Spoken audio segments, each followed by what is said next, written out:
AV in your ears, that's Ambush Being, giving you this audio visual down the most interesting street in the world. With my boy Steve, Fascination Street, you already know. Let's get it when you whip in the Fascination Street. What do you...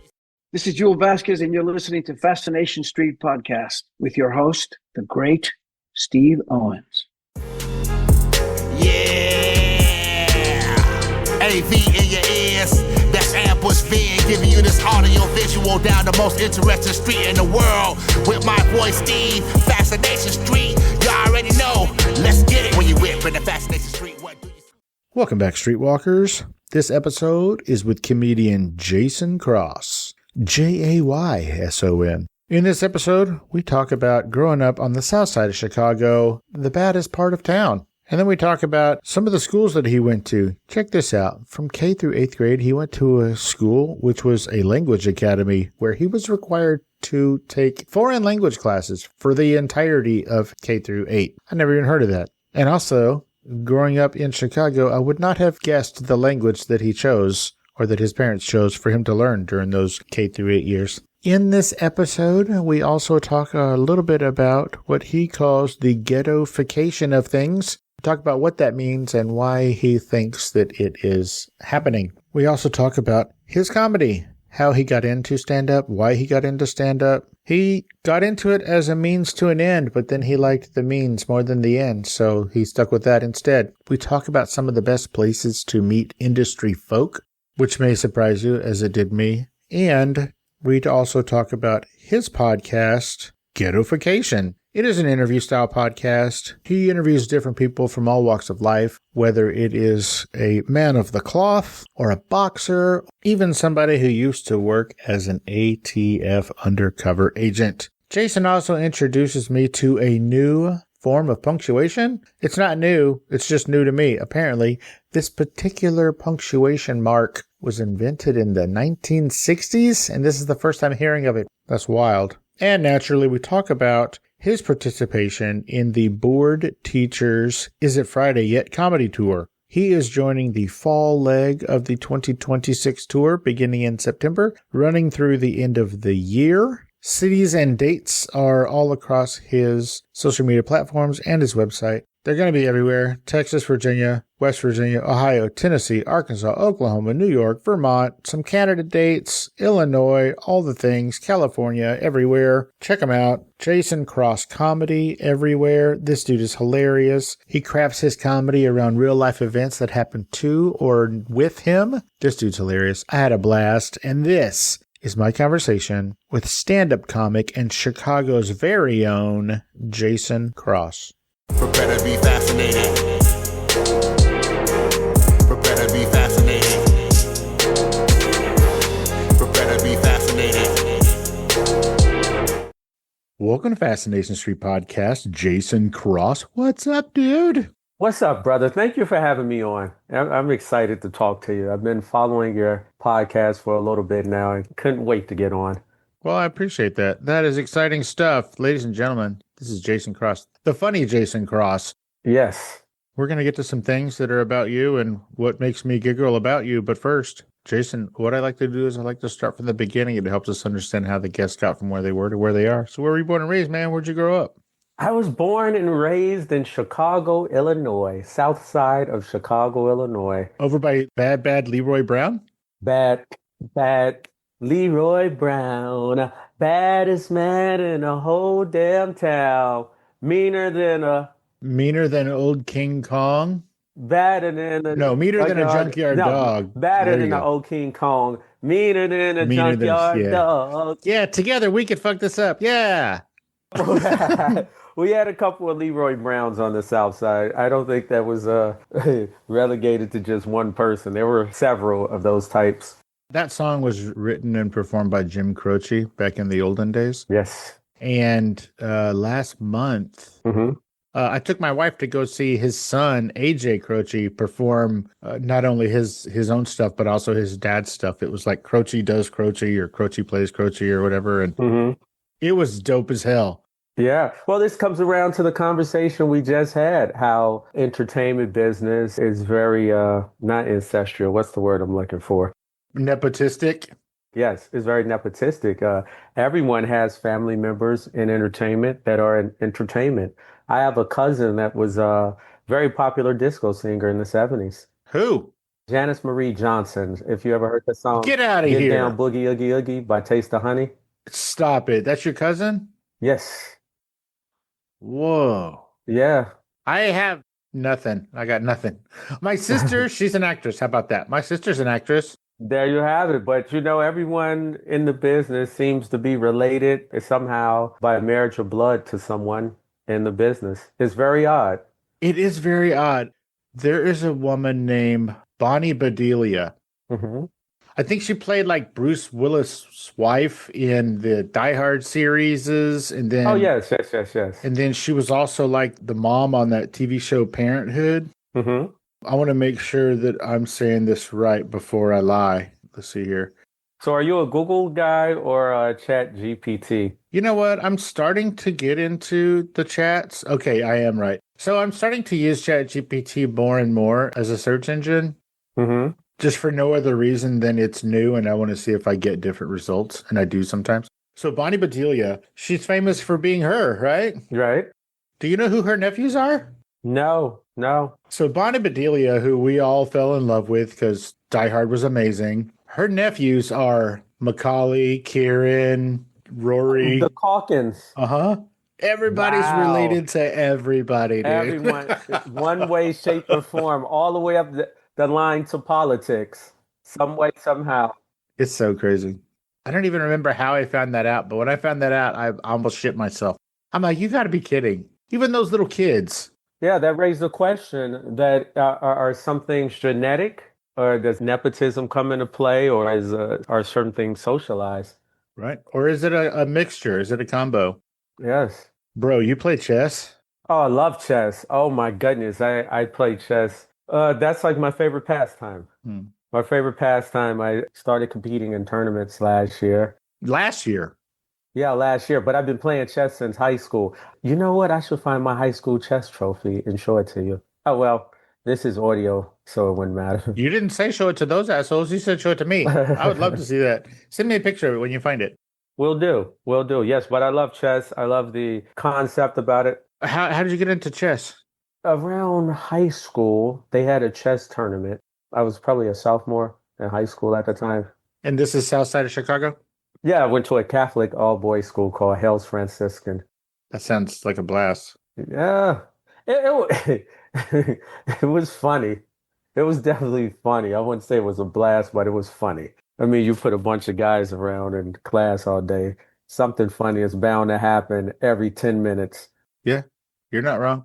We couldn't live without the funny. Good. That's what guys are for. Tell me how you got into chess and why. For the tournament, I just wanted to play in a tournament.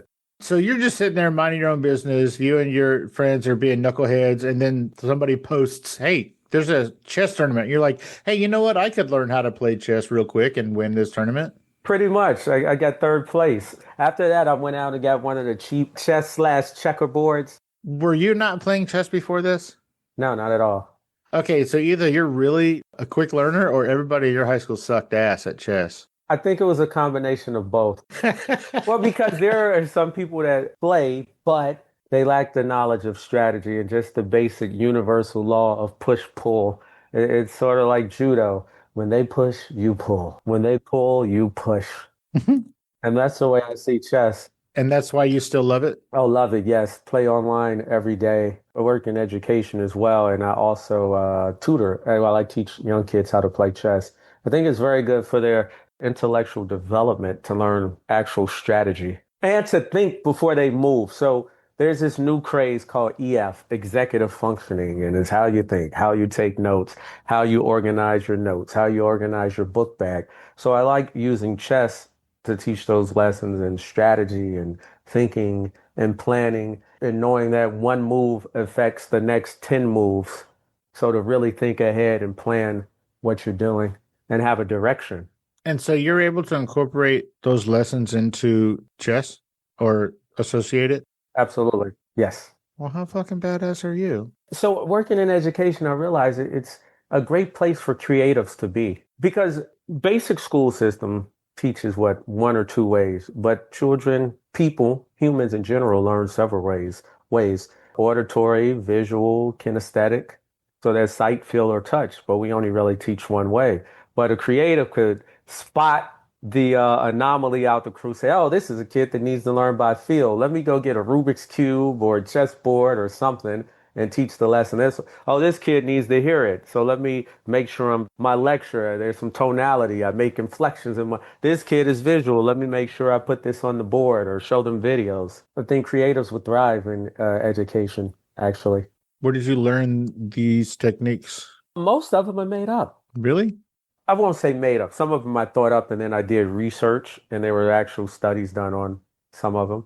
So then I was able to incorporate it and I had the science to back it up. You know, you could pull your collar and say, per the study done at Stanford such and such school, this is done and helps with cognitive development. Because you always need that for people to believe you.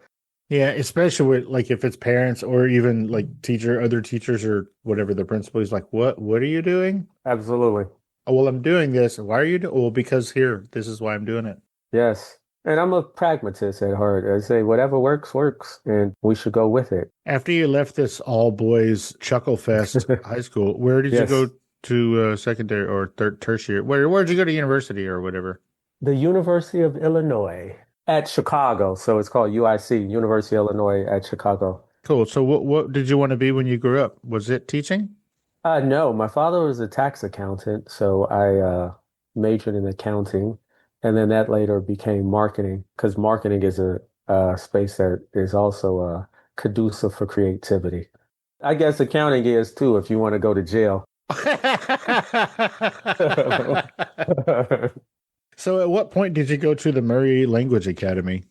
Oh, that was elementary school, K through 8. It played definitely a very important part of my life because that's where I learned how to speak German. How to sprechen Sie German? I was going to say sprechen Sie Deutsch, but that means do you speak German?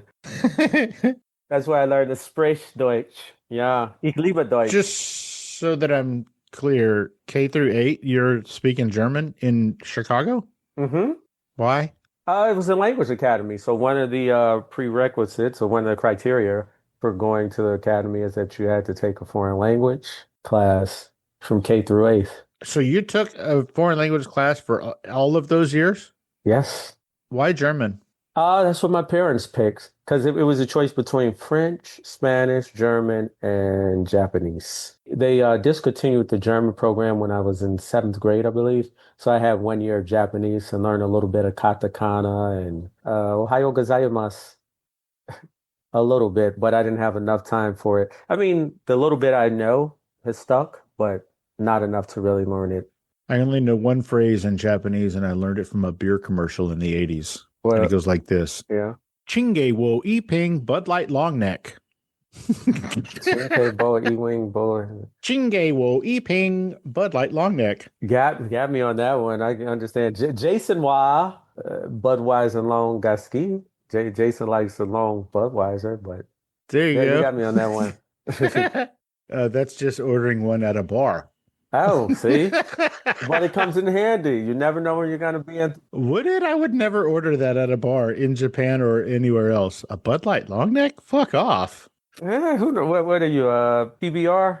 All right. Well, thank you for stopping by, Jason. It was cool. Modelo? Takata? What's your beer of choice? Do I have a beer of choice? I don't think I have a beer of choice. I'm just a snob. Oh, okay. So I guess when I was, my heavy drinking years, high school. No, when I was much younger, I guess, there wasn't as many crazy beers as there are now. Like, it's like there's a new beer every day now. But I guess when I was younger, 40 ounces. I didn't grow up in Chicago. I grew up in San Antonio. Oh, so San Antonio. Okay. Yeah. So it was always like either Budweiser or Miller Lite. And so you had to pick one. It was like picking Chevy or Ford. Like, you can't have both. You got to pick one. Right. I was a Miller Lite guy, so I just never liked Budweiser. And every time I did have one, it like made my face hot. And it was weird. What? I have no idea. It made your face hot? Yeah, like my face would turn red and it would, like just my face would have a fever. Not the rest of me, just my face. It's weird. What's your ethnic background? I'm straight white, just all the white. As much white as you could find. Yeah, I like know if there's certain groups Asians, that get yeah, they get what they call a glow. My friend told me she gets the glow when she drinks too much and starts glowing. And I think the same happens with Native Americans, if I'm correct. we're all weird. It's crazy. Yes. Hey, Streetwalkers, here's a word from our sponsors. Let's get back into it. When did you decide that you wanted to become a comedian? Oh my gosh. So around the end of college, I met this guy at a mall in Chicago. He was very enamored by my cheekbones, and I thought this guy was hitting on me, and he gave me his card. I can understand why you would think that. Yeah, he said, "Oh my gosh, you have to call me. Yes, yes, yes. Da, da. And do you work out? Do you have a six pack? Yeah, da, da." And I'm like, "Yeah, all right." He gave me his card, and I called. Wait, do you have a six pack? At the time, I did. I was 19. I was fit. Jesus. I have a six pack of Budweiser long necks, if that's what you're talking about. But I gave him a call, and the following week, I was doing a photo shoot for Kohl's department store. Really? Yes, it made the quickest $500 of my life. And I said, oh, this beats doing spreadsheets and taxes. And then at that point, I want to say maybe 6 months later, I moved to New York City. Did you take your cheekbones with you? I took them with. I took the cheekbones, my $500, and the six pack. Oh, snap. Yes, now I have a little bit more than $500, no six pack, and cheekbones are gone away due to age. Sure. That's a cool story, but how does that relate to comedy? Yes, and I was in New York, and someone told me a good way to get seen by casting directors and move on to commercials after print was to do stand-up comedy. Seriously? Yes, I found the best two places to meet people you really want to meet are either at a boxing gym or at a comedy club. I swear, I've met more people in those two places than any other place. Boxing gym, comedy. When you say the people you want to meet, Well, if you're in entertainment and you want to meet other people in the business, the industry. the industry, who in entertainment is hanging out at boxing gyms? I won't say names, but a lot of well-known comics, a lot of well-known boxers. Oh, in New York, it was full of stockbrokers. Some agents and managers were at the boxing gym, a couple of TV producers. Really? Mm-hmm. Every time I have walked into a boxing gym, which is one time about 4 weeks ago, there was nobody there. What city? San Antonio. Well, it's really big boxing city because don't you Mhm. guys have the stadium where they have the big boxing matches? Uh-huh. Yeah, or is that Dallas? I keep. There are probably several, but we definitely also have one. Well, you got to say they think of this too. This is New York, where most of the people I just named are centrally located, and in Los Angeles, You mean most of the people you didn't just name? Is that what you mean? or I alluded to. There Yes, you go. and Los Angeles as well. Yeah, that makes sense. Why do you think that comedians like to hang out in boxing gyms? Because it's an individual sport, just like comedy is. You live and die off your own laurels. Same with boxing. You live and die off your own laurels.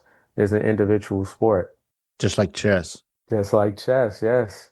Oh my God, you are doing a psychological profile on me. Are you a CIA guy? Yes, this is all subterfuge, my friend. Yes. Is this going to be a MK Ultra? Going to be. Maybe it already has been. Oh, now I'm in too deep. But yeah, that's where I crossed over and started doing comedy. I did my first show, and So you did it because you were trying to get more modeling gigs? You were like, well, this is how I'm supposed to meet people. I wanted to bridge over to doing more commercial gigs, more television commercial gigs. Did you? Yeah, got a couple from it. Well, I met another agent that led me into that. But then I fell in love with the art of comedy. It's the best thing in the world because it's instant gratification. You know if something works or it doesn't work right then and there. There's no fourth wall. Do you write your own jokes? Oh, absolutely. I mean, there's no other reason to be a comedian than, I mean, it's free therapy if you don't write your own jokes. Yeah, that's true. Yeah, I mean, I hear of comedians of days old that had joke writers, but I mean, nowadays, I mean, there's no other point. Like, why do comedy if you're not writing the material? Because it's about finding about what's your unique thing, what's special about you, Right. what's your niche, what's going to draw the people to you, what's going to make them laugh, and how do you connect? I feel like most comics are looking for a deeper connection with people that we don't get from playing chess and boxing because they're so individual. You really feel like most comics are looking for a deeper connection? Absolutely. And the laughs are the validation and, oh, they like us. And then most comics like to hang around after shows and talk to people and get more followers for the gram and whatever social media site they're promoting at the time. And yeah, really build connections. Absolutely. What do you think about people who steal jokes from other people or from somewhere else? Think they should do time. I think it should be criminal because once again, it defeats the purpose.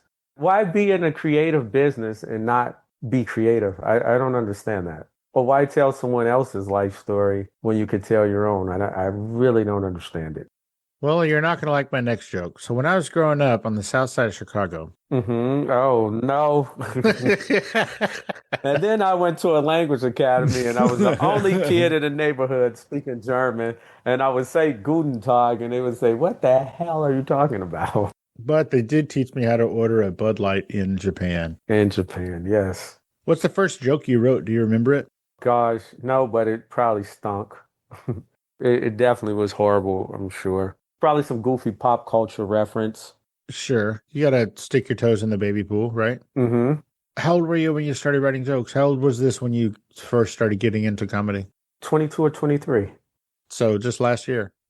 No. Oh, I wish I was 22 or 23. I wouldn't have to have cortisone shots. Listen, that your listeners can't see this. You see that? What is wrong with you? What'd you do, bro? So I had tendonitis and I had to have a cortisone shot in my elbow to take away the pain. And the cortisone well, for your listeners, I'm an Afro-American black guy. It takes the melanin out of your skin. So my elbow turned white. Whoa. And it kind of looks like the, vitiligo? Vitiligo, yeah. Yeah, but no, this is from a cortisone shot. It removes the melanin out of your skin. And it don't come back? I don't know, but it's been gone for a good month now. And oh, whoa. But now I will say I have a 780 credit score. Don't tell me you didn't see that one coming. Did they tell you that this was a side effect before they gave you the shot? No. Had to go to my trusted friend, ChatGPT. But no, I woke up and I saw it and I said, what the hell is happening to my elbow? Like he said, listeners, you can't see, but so that was on like the back of his elbow. How do you wake up and look at the back of your elbow, bro? How do you sleep? No, I mean, don't you have a full length mirror and you like have on a tank top when you wake up and walk by the mirror and say, wait a second? No. Yeah, and I looked and just saw it and said, wait a second. Actually, I think I may have been at the gym at the time and I noticed it. Yes. And you started getting worse at boxing and they were like, what's going on? You don't have the rhythm you once had. You listen to Stevie Winwood the whole way there. Okay, so I want to take a detour into ghettofication. Oh, ghettofication, my brain. Oh, yeah, child. Yes, ghettofication. So over time, there have been certain incidents that have formed my worldview. And I believe that the world is becoming ghettofied. So it's the opposite of gentrification. Gentrification, the property value goes up, the neighborhood gets pristine. Now I feel like things are getting ghettofied. I think our language is getting ghettofied. Have you driven by a sign and it says, oh, we have hot dogs, DAWG. So now a kid that may not know how to spell dogs the traditional way thinks dogs are spelled DAWG. It's becoming ghettofied. Why do you think that is, that things are becoming ghettofied? Well, ghettofied because I believe when you let certain standards slip, it pulls away at other standards. It's like I have a flight later today. I can remember taking flights when I was a kid and people would actually dress up to go to the airport. Wear a suit. Yeah. Yeah. Sometimes wear a suit. It was an event that you had to come and look a certain way. Now, what is it? Sweatpants and see, I've seen people at the airport with house shoes on. I was going to say, when's the last time you were at the airport? Because the last plane I was on, half the plane was wearing pajamas and soft-sided, like house slippers, the kind your grandma wore. Yes, exactly. So, I mean, I think that's part of it. The morals have gone down. And when they say, oh, well, that's okay. This is just da-da-da. Morals are very contingent on how you feel about the person that's committing the moral violation. Explain. Let's take two children. One lives next door to you, one lives several miles from you. They commit the same offense. The one that lives several miles, most people say, oh gosh, that is such a bad kid. The one that lives close to you, oh, little Timmy, that's so out of character for him. He's just a kid. He made a mistake. It's all relative, what proximity they are to you, how you judge it morally. At least I'm noticing this. So do you think that's why back in the olden days, they would say that people need to get out and see the world and experience other things and cultures, is because everybody used to just be really just focused on not their inner circle so much, but just like their area, like their neighborhood. Like if you spend your whole life in a small town, you don't really give a flying shit what's going on the other side of the world because it's not even a real place. Not at all. I mean, there's a point you get to where you live in an echo chamber where your mind only goes as far as the boundaries of your city or county. And yeah, I think it is important to travel a little bit. And it doesn't have to be far or expensive, but just to see what's going on in other parts of the country, especially our country. Our country is so beautiful. I mean, And so different. so different where you go. I love the vibes. We're very close to Wisconsin, so I'm up there all the time. I love actually a place that has a strong German heritage. I could go up there and get bratwurst and cheese and Budakäse, which means butter cheese. And the culture there is very different from the culture in New York City, where you could get decent pizza. Chicago has the best pizza, let your listeners know. My wife's a New Yorker, so we always have this debate about who has the best pizza. Definitely Chi-Town. I'm a deep dish guy. And that differs from, I was in Asheville, North Carolina last week. Total different culture, very hippie-ish. Loved it. Dallas, different culture. Oh, for sure. Yeah, but I mean, we have all this accessible to us, and really, for most people, you have maybe 20 big cities within a 10-hour drive if you don't want to fly. Like from San Antonio, right? You could hit Dallas, Austin, Houston, Laredo, El Paso, Oklahoma City, Tulsa, Santa Fe. Yeah, we do it all. The hardest part about Texas is that you'll drive for 9 hours and still be in Texas. That shit's wild. Yeah. Wow. Yeah, it's crazy. You have a podcast. Had? I have other episodes in the tank, but I've been very busy with stand-up. I just joined the Board Teachers Comedy Tour. Oh, we're going to get there. So I've been very, very, very busy with stand-up. Yeah, because I want to complain about it. Okay. So we'll get there for sure. Okay, so I want to talk about your podcast. Okay. What's it called? Ghettofication.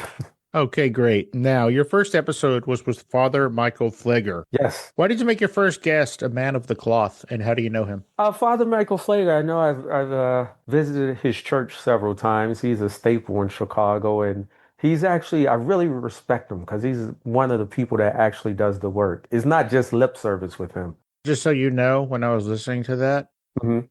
you could tell that you hold this man in high esteem. Like you could tell just from your interaction that you really, really respect this guy.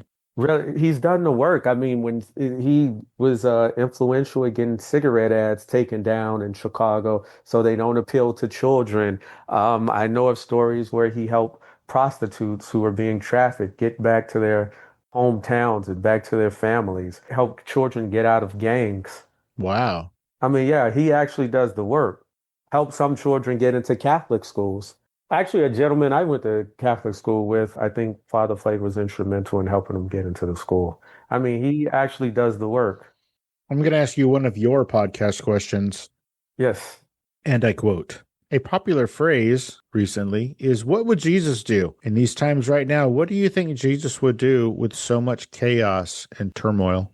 Wow, so much chaos and turmoil. What would Jesus do? Yeah, what do you think Jesus would be doing right now? I definitely think Jesus would be speaking out more than people are at this time. Do you think he would be heard? No, I think it's part of the ghettofication. I think that part is gone. There are very few pious men and women in our society at this time. There are a lot of prophetic voices out there that aren't being heard. Sure. And maybe the Messiah is speaking through them and they're not being heard. Lots of prophetic voices out there, but they're being drowned out by the debauchery. It's funny that you were talking about the pious man or whatever. I feel like in the olden times of the Bible, piety or piousness was a compliment. Yes. I don't feel like if somebody calls somebody else pious nowadays, I think it's a slur. Well, yeah. I mean, now it would insinuate that the person is a do-gooder, boring. And I mean, now people just want to make money, fornicate, and get inebriated. Hey, Streetwalkers, here's a word from our sponsors. Hey, Streetwalkers. Now there's an official Fascination Street podcast Patreon. The episodes are just as deep, but a whole lot more fascinating. On the Fascination Street Patreon, we're keeping it simple. There is only one tier. No confusion, no levels, no upsells, just one way in. For $5 a month, you'll get every episode ad-free. No interruptions, no distractions, which gives you a more direct connection to the show. And also, there's a place to hang out with fellow streetwalkers and be part of the community on Patreon. If you love the stories, the conversations, and the vibe of Fascination Street Podcast, this is the best way to support it and get even more out of it. No tiers, no ads, just $5 and you're in. Welcome to the inner circle. $5, no ads, that's it. Patreon.com/Fascination Street Podcast. Let's get back into it. Ladies and gentlemen, Jayson Cross is part of the Board Teachers Is It Friday Yet comedy tour. Yes. It's Is It Friday Yet ? Comedy tour. All new material. Do you know what that is where you have a question mark followed by exclamation mark? Incorrect punctuation? No, intro bang. What? INTERRO bang. Look it up. No. It's called an intro bang. What is it supposed to signify? That you're questioning your excitement? Yes. It's like no, that literally is a punctuation mark. INTERROBANG. Interrobang. Yes. I think I said interrobang. Sorry, I pronounced it wrong.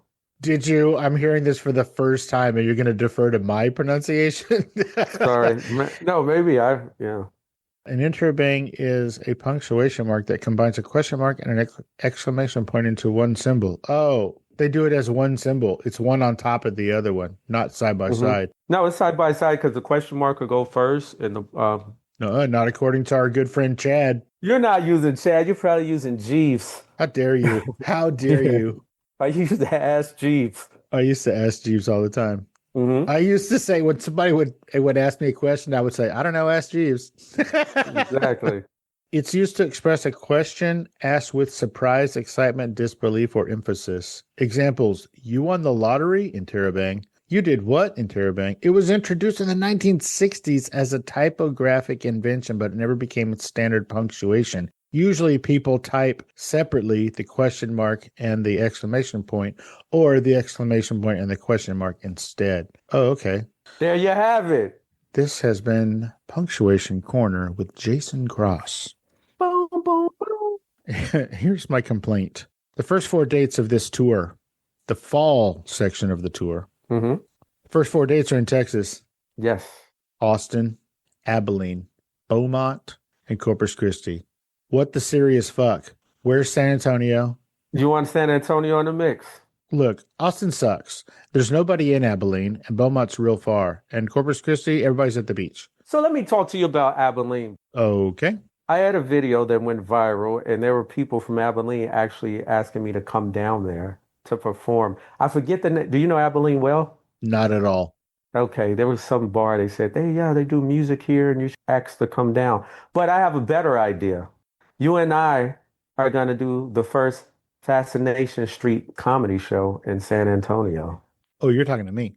Yes, let's do this. Yeah, let's do this. No, not a thing. You don't want to do it?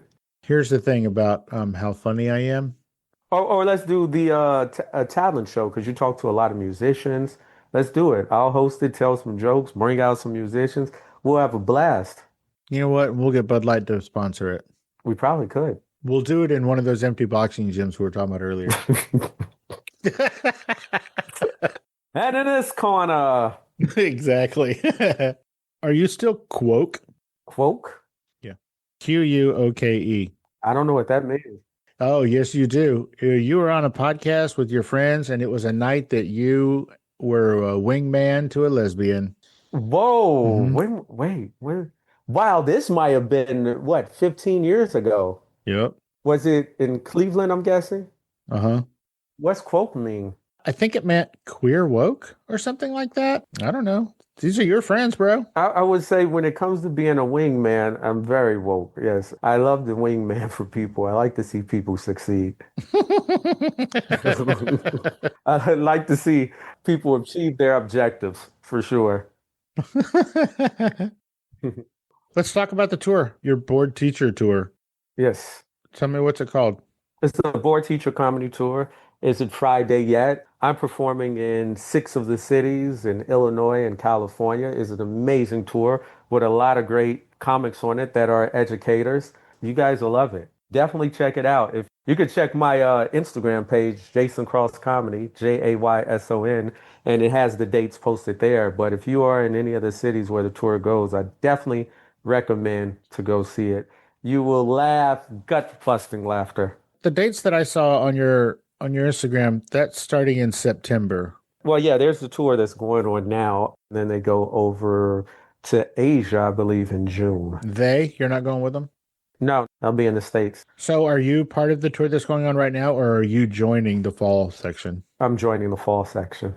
So, ladies and gentlemen, Streetwalkers, starting in the middle of September, there's dates in Texas, Virginia, West Virginia, Ohio, Tennessee, Arkansas, Oklahoma, and then they go all up into Canada. You got the BC and then the AB, and then back down on the East Coast with Vermont, New York, Pennsylvania, New Jersey, Connecticut, Indiana, and back home to Illinois.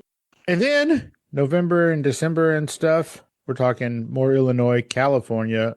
I don't even know what NL is. What's NL? New Labrador, that's more Canada. That's not a real place. That's not real. Did you know I have roots in Canada? Bro, I didn't even think they showed the TV show Roots in Canada. They should. In Halifax, Nova Scotia, they should show roots. So during the 1800s, a lot of free men and enslaved people were offered the chance to go to Canada by the British. And one of my relatives took them up on it, and I have roots in Canada. I'm actually working on citizenship by descent to Canada. You're working on being a dual citizen? Absolutely. I love Montreal. I love parts of Canada. Quebec City. What would being a citizen of Canada get you? Why are you pursuing it? Love Montreal. Yeah, I love tacos too, but why are you? I would like to live in another country for a little bit to see how it is. And preferably, I would like to, maybe not too long, but let's say stay in Germany or Austria or Switzerland for 6 months and exclusively speak German, live the lifestyle. How does your wife feel about this? Oh, she would be down with it. Would be? You haven't talked to her about it? No, she is. We spoke about it. She knows I'm a nomad. Tell me about you being a model for Playgirl. I have had a Playgirl centerfold on here before. Oh, really? Yeah, I know you weren't a centerfold, but Well, see, they didn't call it one, but it is the centerfold of the magazine. oh snap, son. Yes, I have a copy. Would you like one? No, I would not. I appreciate it though. Initially, I did what they had called the Playgirls Hot List. So they pick like the hot comedian or the hot this. So I made the hot list. And about a year later, they called and said, "Hey, we're doing this issue on comics. Would you mind? And are you still in shape?" And I was like, "Yeah." And we spoke and I told him I wouldn't do frontal nudity, but everything else was game. And we did the photo shoot. It was pretty fun. And at the time, I had a huge afro. So they did a Lenny Kravitz themed photo shoot. They made me like a rocker. Cool. Yeah. What did your mom say when she found this out? How much did they pay you? Is that what she said? No. So initially I wasn't going to do it. And she said, "Well, you're not doing frontal nudity." And So you got this offer and then you were like, hold on, I need to talk to my people. And my people is my mom. well, yeah, because, never wanted to do things that would embarrass other people or things that would come back. Because, I want to say I did that. I was in my late 20s, early 30s. And, then you're not really thinking long term. It's about the thrill. It's about the rush. But then you find out life is all about experiences. Here's a story. I was with two girls and we were at the Frying Pan in New York. That's a boat that they resurrected and it was a sunken ship and they made it into a restaurant slash bar. And I go there with them. We're just hanging out and these guys wanted to talk to them from Australia. They were just friends of mine. I wasn't dating any one of them. So a couple of the Australia guys started talking to him and then I started speaking to a guy from Australia about life, love, and the pursuit of happiness. And I explained to him I was a comedian. And he said, "Who's your favorite comic?" And I said, "Richard Pryor, of course." He said, what do you think made him great?" And he said, "He never said no. He always said yes to an impulse. He didn't get in his own way." Then I saw an interview with Richard Pryor about 6 months after that where he said, "Yes, I get out of my own way. I let the magic happen." So I realized, hey, you have to say yes to some things. Just let them go. Let the chips fall where they may, as long as it doesn't compromise your values or morals. What does your wife say? I'm sure your wife has seen this magazine. Is one under her pillow? No, at first she didn't. When she didn't see it, she thought it was going to be a debacle. Hold on. So you were with her at the time that you did this? No, this happened maybe 10 years before we met. Okay. All right. Yeah, this is how I got her.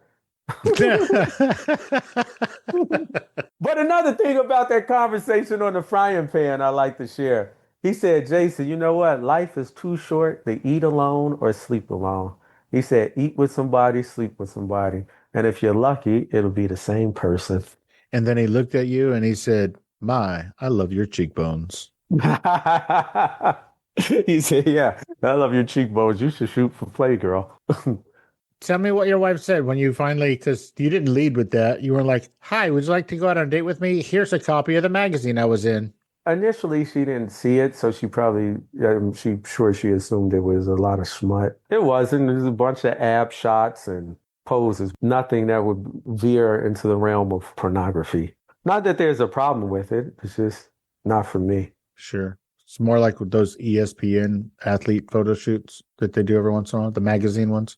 Exactly, yes. So let's talk about your wife. You're recently married, is that right? Is this a recent thing? Nah, I've been married. It'll be 9 years in October. How did you guys meet? We were working some marketing gig and we had a conversation and she said, "What kind of women do you like?" And, I gave the typical thing, adventurous, funny. And she's like, "I'm all those things. Why don't you ask me out?" And then she walked away and about a month later, we finally went out. What was your reaction when she walked away? Were you just like, "Oh, what the..." I figured she might have been Drunk? maybe shy. Oh, No, okay. we were at work at the time, just overly shy and realized what she just said. And who knows? I have to ask her about that. How did you convince her to move to Chicago? Duh, I was in Playgirl. Duh. The Playgirl almost centerfold. Oh my God, that's funny as hell. I didn't lose the six-pack until I got married. Okay.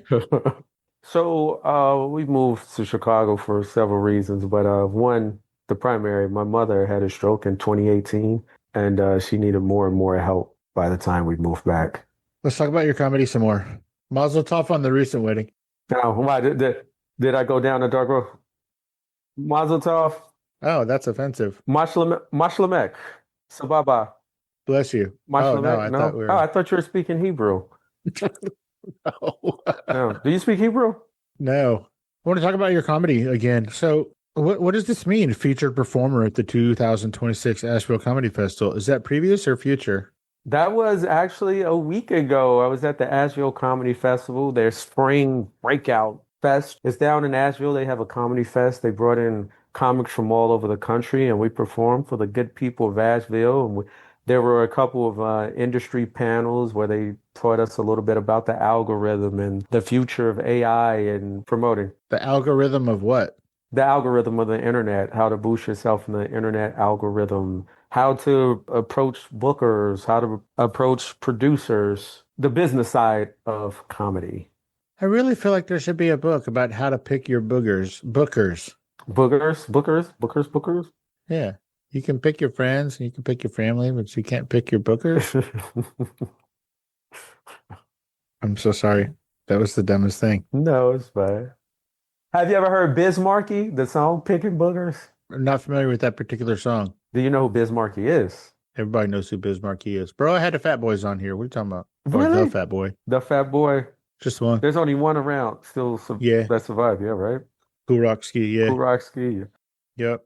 The Fat Boys are back, and you know that they never be whack. The Fat Boy. Did he come into was that his intro song onto the podcast? No, he did not have an intro song, but I played a song that he had out at the time, Cocaine the Rapper.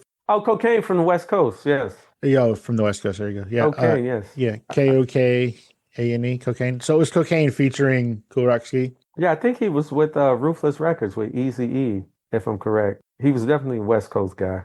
He was. I don't know why I thought he was East Coast. Maybe because Cool Rock is East Coast. That's why I thought it. Mm-hmm.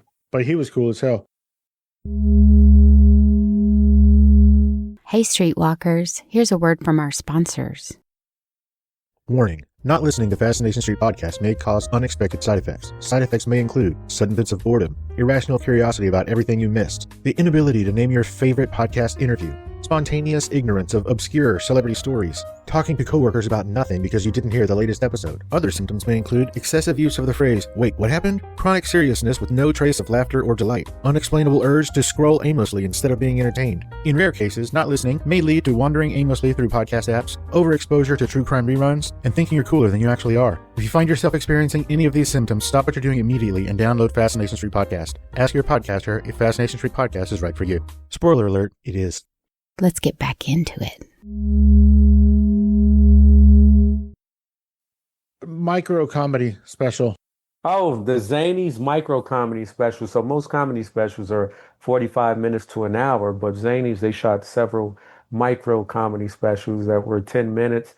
That was a great experience. I always loved performing in Chicago in front of my hometown audience. Is that the yellow sweater one?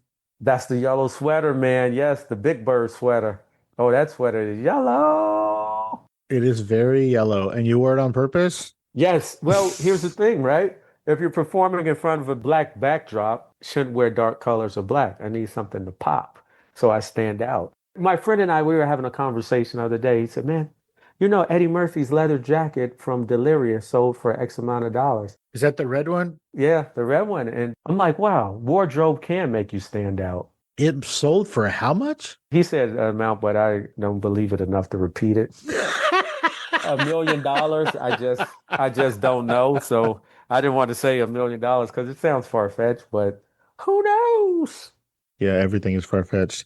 Tell me what inspires, where do you write your material based on? Because a lot of times when a comedian is on a podcast, the podcast will play a clip of that comedian. And I don't like to do that because I don't want to burn a joke to a potential audience. You can burn it. I have so many jokes. It's basically life experience. You know, something that happened throughout the day. I'll give you one that's a very interesting story. So while I was in New York, I actually saved a man's life. He was getting attacked by a guy with a brick, and I stopped it and chased the guy, got the guy arrested, and he consequently got 14 years in jail. So I turned that into a joke, and I speak of how it shaped my political views. Is that a true story? You saved a guy's life? Yes, very true stories. If you like, I could send you a transcript from my testimony. How long were you in court? I testified for probably an hour. Well, let me go more in depth into it. So I was picking up my dry cleaning and I came out and I saw a guy with a brick and I got very defensive. I was boxing heavily at the time, got very defensive. It was a black man. He said, nah, I'm about to hit a white motherfucker with this brick. And I relaxed because I don't fit that demographic. And I just thought it was the rambling of a crazy guy. And he walked past me, and about 20 or 30 feet, there was a white guy coming with his hoodie down, and he hit him with a brick. I dropped my dry cleaning, and I was going to rush towards him, but he picked the brick back up and threw it at the guy again. And then so I had to time the brick, and I timed, and maybe around the fourth throw, I got to him before he could pick the brick up again, and he started running. And I chased him, and I saw a cop on a horse, a mounted cop. And eventually the guy got tired, laid down spread eagle. We flanked him and he got arrested. And I was like, yes, that's the guy. He hit him with a brick. I remember this so distinctly. He looked me in the eye and he gave me the longest stare and said, you witnessing, bro? You witnessing? He just couldn't believe that a black man would testify against him or tell because he attacked a white man with a brick. It was heartbreaking. I didn't think people were still that racial, but they are. You should have only responded to him in German. I should say, yeah, yeah. That would have broke his brain. Yeah, yeah, du Schlamper. Oh, wow. Called him a douche lamper. That's hardcore. Du Schlamper. That means, yeah, you bitch. Or whore. Yeah, you bitch. Yeah, du Schlamper. So some of your comedy also revolves around school. Oh, yes, yes, yeah. I mean, come on. That's the gift that keeps on giving. That is some of the funniest parts of the things that I saw was the school stuff. Uh-huh. It's your delivery. I mean, Yeah. duh, that's what comedy is, right? But it's your delivery. Comedy is all timing and delivery, yes. I thought comedy was all Pauses. timing. Oh, Yeah, sorry. pregnant pauses. Yeah, that's a nice. It's just all That was a timing. very pregnant pause. That was 9 months pregnant pause right there. Yeah, it was twins, bro. It was twins. I almost wanted to holler, push, push. Jason, tell everybody where they can find you on social media. They can find me at Jayson Cross Comedy, JaysonCross Comedy on Instagram, Facebook, YouTube, and TikTok. On X, they can find me at JCross Comedy, JCross Comedy. Or they could go to my website, JaysonCross.com, JaysonCross.com, and come out to a show and hear more of these stories about me saving lives and other things. And it'll be great to see you guys. And thank you. Oh, it was 100% my pleasure. So the tour dates that I mentioned don't start till September. So where can they go to find out some more upcoming or close ones? More tour dates. I posted the tour dates on my Instagram, Facebook, and TikTok. You could come find more dates. Or you could go to Board Teachers, Instagram, TikTok, Facebook, Twitter, and find out dates. That's BORED teachers. Are all of the people in this on this tour teachers? Yeah, they work in education. I'm not exactly a teacher. I'm what you call an interventionist. Some of the children are 2 or 3 grade levels behind, so I help to bring them up to speed. But yes, most people work in education. Yes. So you're a tutor? Not a tutor, interventionist. That's the legit name. That means, We bring them up to speed. We intervene so they don't fall behind. but you said they're already behind. Well, fall further behind. Oh. How many kids do you work with at a time? Like, are you doing like a whole class or is this one-on-one? What are you doing? Some are one-on-one, some small groups, no more than 4 at a time. Why are you the guy for it? When I was in a master's program for marketing masters, Oh, shit, son, you got a master's? yeah, because I wanted to teach at the collegiate level. So my professor said, hey, you should do this program. It's called Tutor Corps, where you go in and you tutor kids in the school for a couple hours a day. And he said, yeah, get some teaching experience under your belt and whatever. So I did it and was like, wow, I could be really effective here. Took to it like a fish to water. So that's why, huh? I could be really effective here, yes. Contribution. I think everyone has to feel like they contributed to society in some way, shape, or form. Or at least I do. Maybe that's why nobody is excited about being anymore. Maybe that's why everybody's lazy and putting W's in dogs. Yeah, maybe. Well, I mean, it's what's pushed, though. It's what's pushed. It's what's, when I noticed a huge change when gangster rap became popular. Before then, they had the conscious hip hop where they said, oh yeah, De La Soul, from the soul, black medallions, no gold, where it was all cool and it was all about being, or the Cosby Show. And then what do you see next? They come in with the gangster rap. They come in with the street shows, the street movies about bang, bang, shoot 'em up. I believe that's all part of the ghettoification. What happened to love songs? What did happen to love songs? We made a mockery of Calvin because he got a job at McDonald's. Calvin was the coolest guy in the block. Coolest guy on the block, made all his money legit. Calvin probably owns a McDonald's now. He's at least a manager. No, he's got to own one. He's at least working on fries now. At minimum. At minimum. How long are you going to keep doing this teaching thing? Did it sidetrack your... No, not at all, because it gives me something to do during the day and comedy's at night. No, I don't mean that. I mean, you got your master's because you wanted to teach at the collegiate level. I won't say a sidetracked. I'm making a contribution here, so I'll stay here as long as I'm effective. or until I'll get that burning desire and say, all right, it's time to move on. Till that nomadic gene kicks back in. Yep. Jayson Cross, Yes. as we're heading out, was there anything we didn't talk about or I didn't ask you about specifically that you wanted to talk about today? Like, did we cover the big bits? Yeah, pretty much. Well, it depends on how deep do you want to go. I have a whole story to tell. Tell me a story. What do you want to hear about? Do you want to hear about crime stories, saving lives? What do you want to hear? I want to hear about how you discipline children long term. No. They have to pay for that one. Everybody, go check out Jayson Cross everywhere where he mentioned all of the social medias. Apparently, he's doing the dances on TikTok.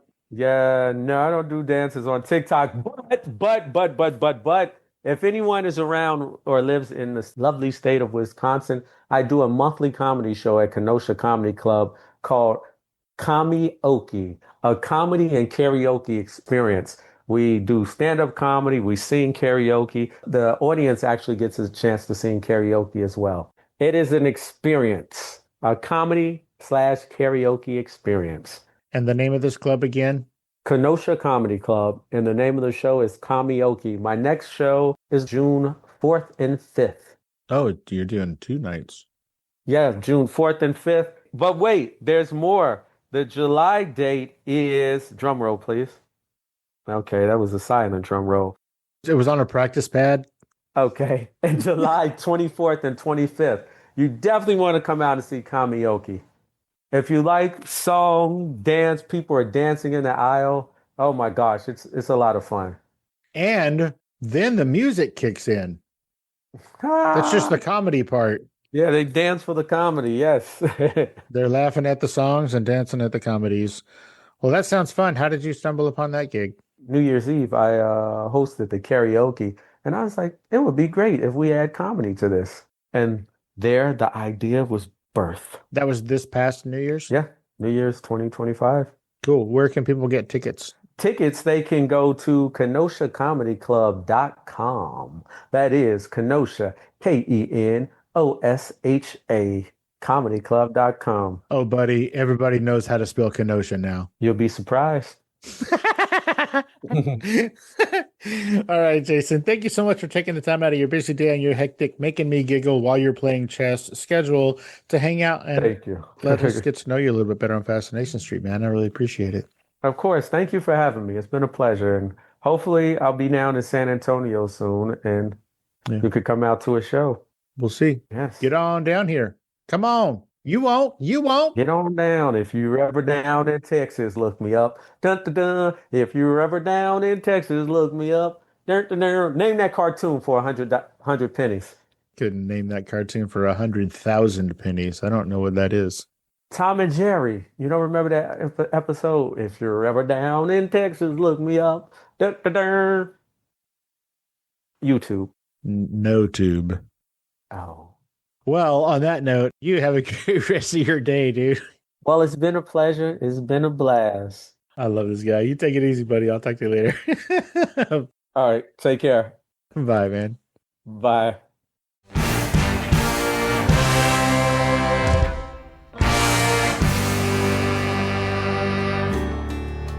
Opening music is from the song FSP Theme, written, performed, and provided by Ambush Vin. Closing music is from the song Kosh, written, performed, and provided with the blessings of Kosh Mojo himself. If you like the show, tell a friend. Subscribe and rate and review the show wherever you listen to podcasts. All episodes are available ad-free at patreon.com/Fascination Street Podcast. And don't forget to follow the show on YouTube, Spotify, Instagram, and TikTok. And again, thanks for listening.